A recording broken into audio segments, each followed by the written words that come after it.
Hey folks, welcome in. This is Chris with Alpenglow Digital. In today's video, we're going to take a look at how to use components in Power Apps.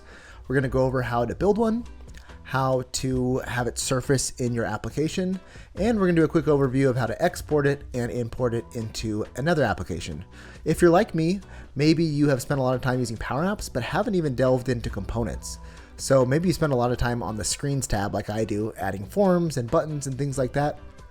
But the Component tab allows you to build components and then reuse them either multiple locations in the same app or export them, give them to team members and have them use it. So in this example, what we're going to do is build a header component, because it's something that I find myself building a lot of times. Every time I build an application, it usually has something similar. So we're going to build a component for that. And what that allows us to do is build a component once, and then we're just going to feed it a couple pieces of information: the text, the icon, the fill color or background color, and then the text color.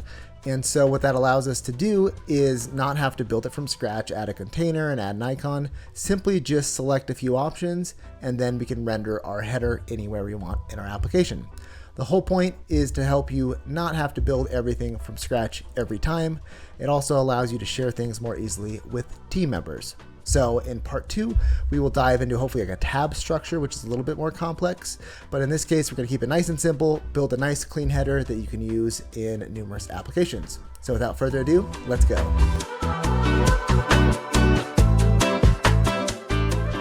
Hey folks, welcome into Power Apps. All I have here is a blank canvas app, and we're going to create two components in this video. The first is going to be nice and simple. It's going to be a header that just spans across the top of my application.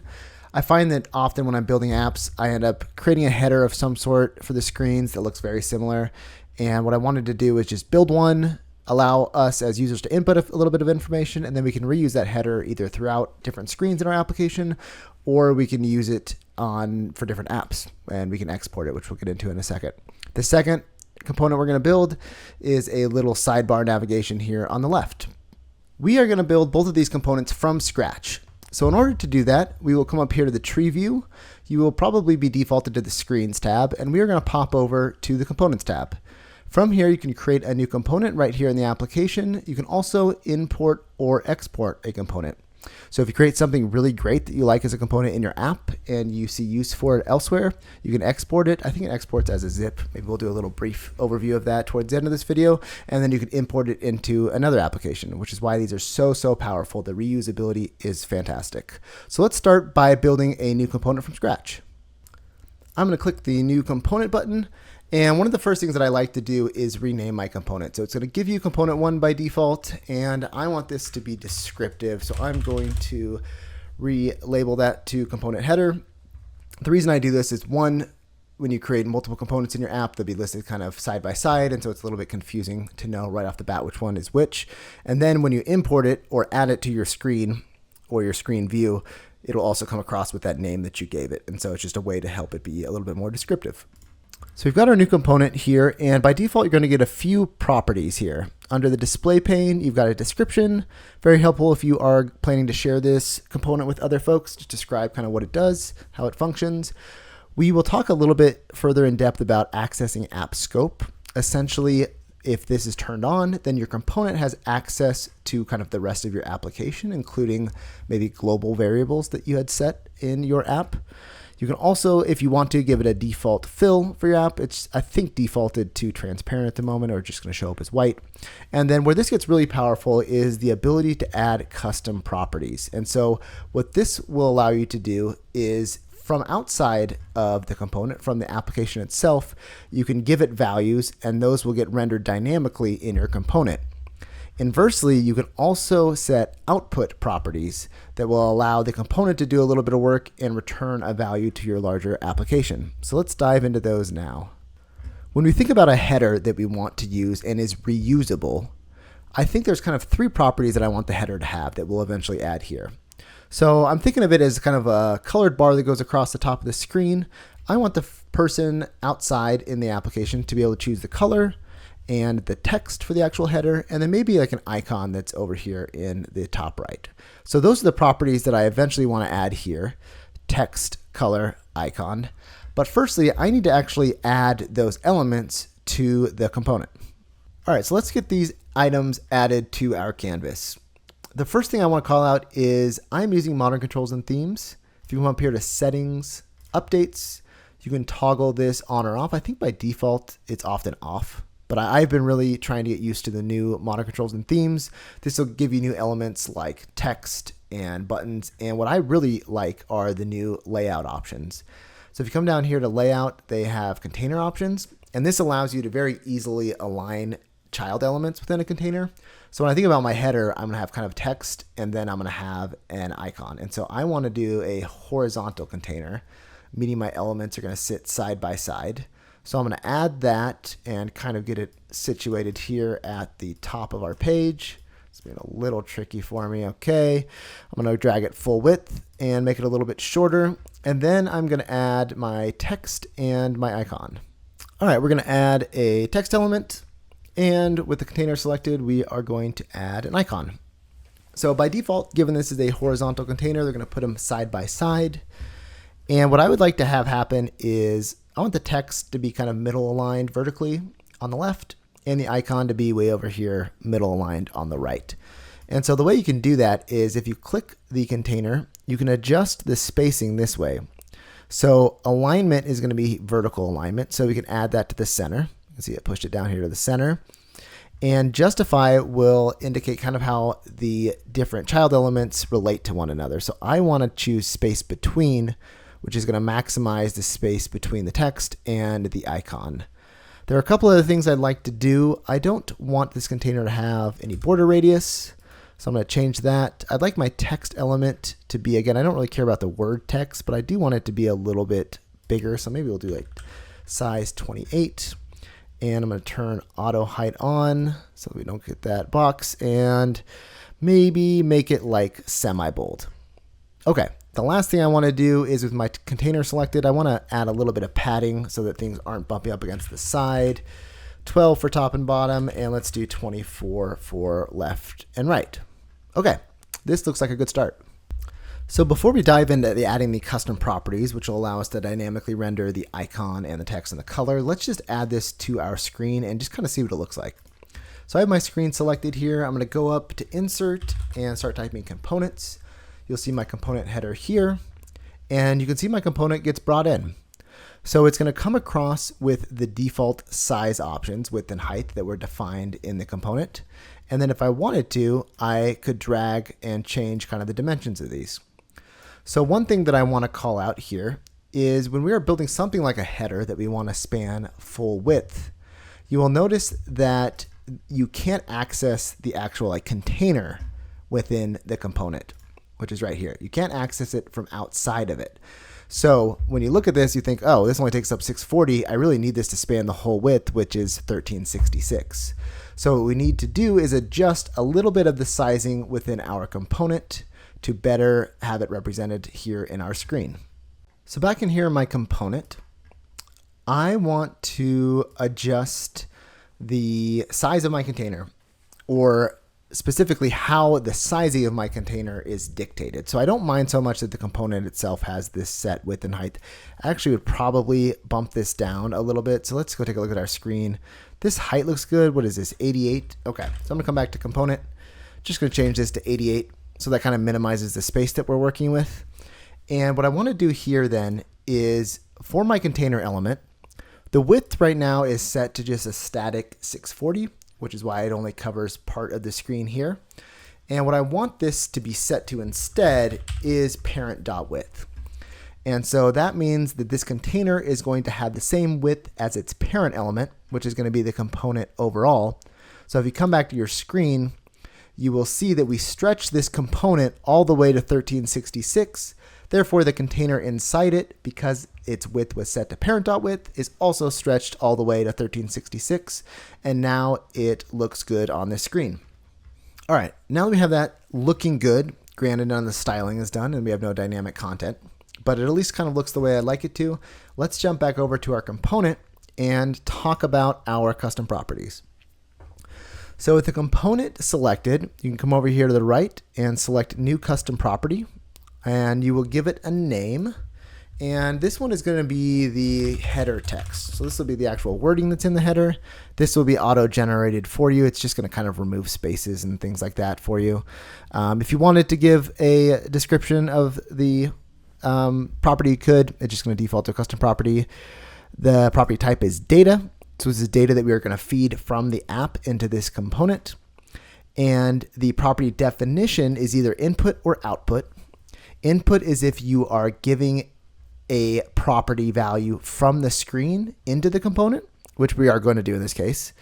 But if you selected output, then you could output some sort of value from the component back to the application. And we will do that a little bit with our navigation element. So for now, input is right and text is the right data type. Again, you'll see all kind of the data types that you're used to here in Power Apps, because this is literally going to be our header text. Then text is great.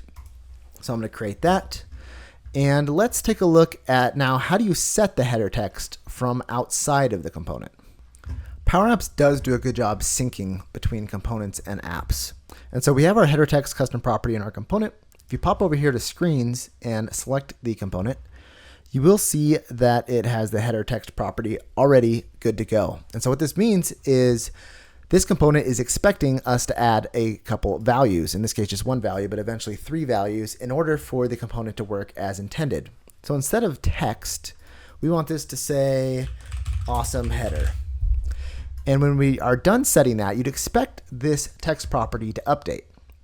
But what we forgot to do is back here in our component, we have the text canvas set to just literally text, the word text. And what we now need to do is update that value to be dynamic.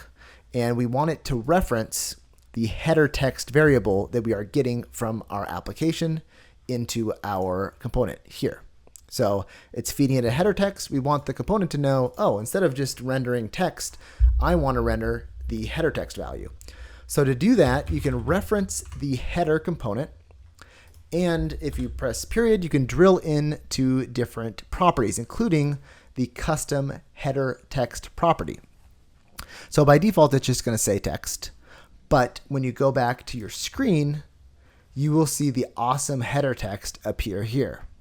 And the reason it looks a little bit funky is that if you come back into your component, click your text canvas, I want to turn on flexible width.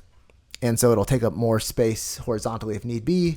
And now when you go back to your screen, you see awesome header text. So if we said super cool header text, then this will update dynamically.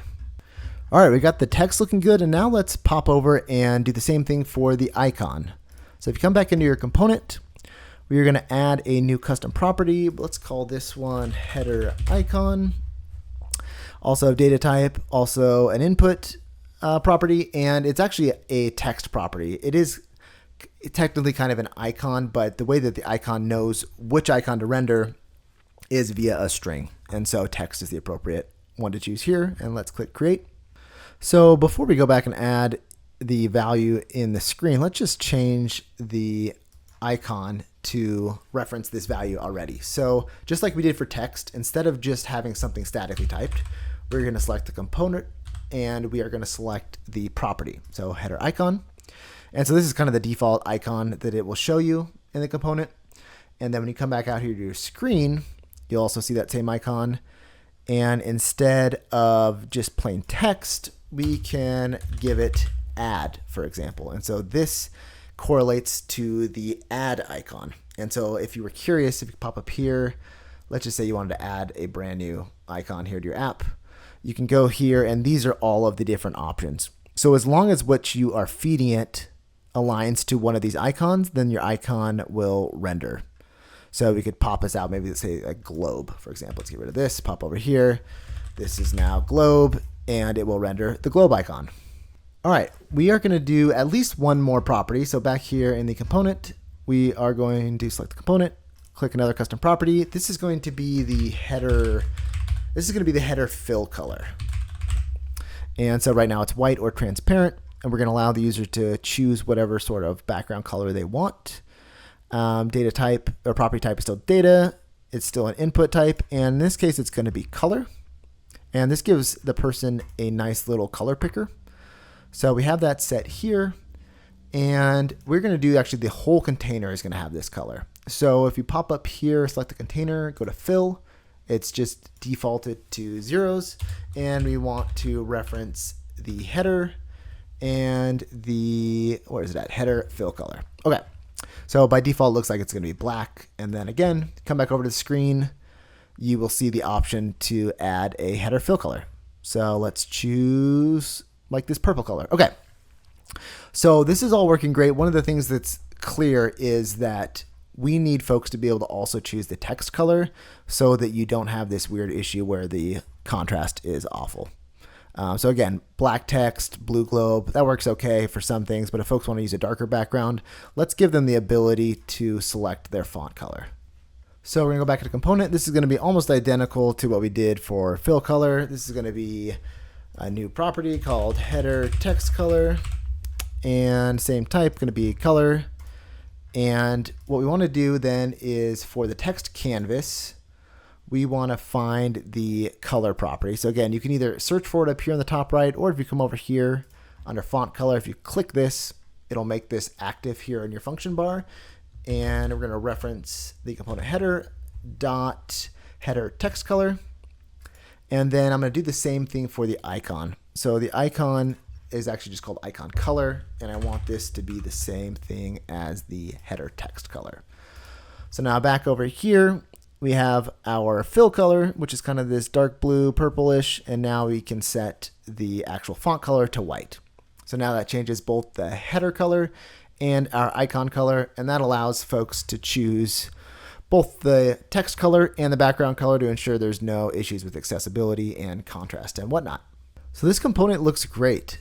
I am going to punt the building of the second component, which is the kind of menu tab structure, if you will, which we'll eventually have here on the left. I'm going to punt that to another video just because it is a little bit more time consuming, and I don't want folks who are just here for a quick introduction to components to be bogged down in learning all that.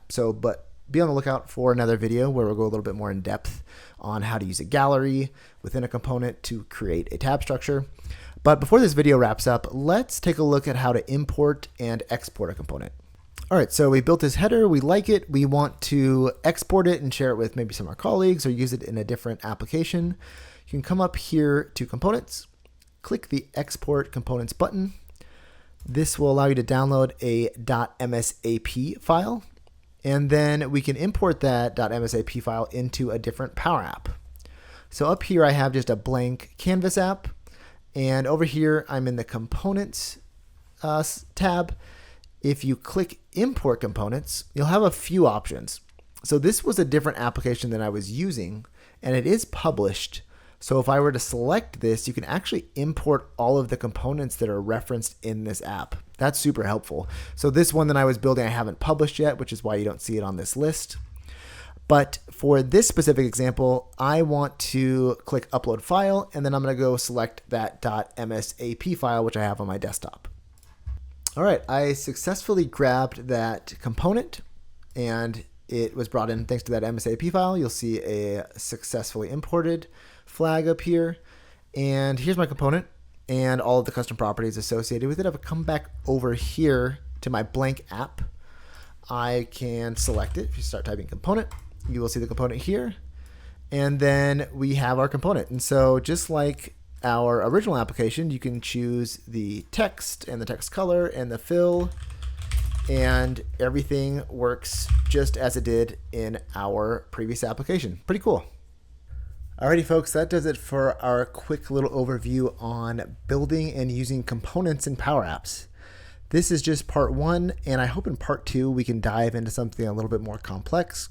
I want to build like a cool tab structure that you see on the left hand of some Power Apps that is kind of used as a navigation. It's a little bit trickier to build. It's going to be kind of the same overall strategy where we're going to build a component and we're going to use a gallery, which allows somebody to select kind of the icons and the text and things like that for the tab structure. A little bit too complex for this particular video. I wanted this to just serve as an introduction to building a component and using a component in an app and inserting your own custom properties. So if you're like me, I hate building kind of the same thing over and over again. It's just not quite so fun, and components are a great way for you to build something once and reuse them over and over without having to start from scratch. So go out, have fun building components, and we will see you for part 2. Thanks for watching.